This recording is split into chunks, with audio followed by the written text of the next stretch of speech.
take a look at toast, the staple food source of kitchens all around the world. First, make sure your wire rack is set to the middle position. The wire rack is molded so that you can position your food closer to the top or the bottom of the oven when cooking. Flip the rack over so that it dips down before sliding it into the second slot from the top.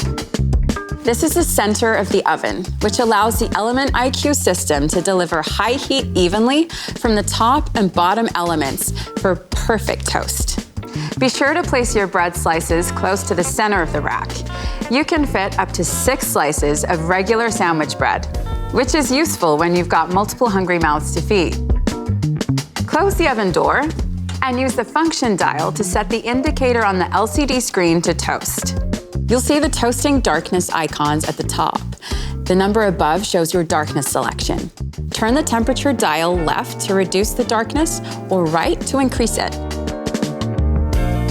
The number beneath indicates the number of slices.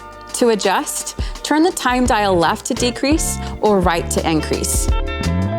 Press the Start Cancel button, and you'll notice the LCD turning orange. The timer will start. You can adjust the toasting presets during the cycle and stop it by pressing the Start Cancel dial. The Frozen Food button is a smart addition designed to help you achieve the best slice of toast every time. The Frozen button reduces the oven temperature and extends the timer slightly to make sure the toast is evenly heated without burning the outside. Why stop at bread? You can also toast nuts, seeds, or granola. And you'll love the magnetic auto rack eject feature that works with the toast setting. Basically, when the wire rack is inserted into the middle rack position, it will automatically eject halfway out of the oven when the door is opening so that you can easily remove your food.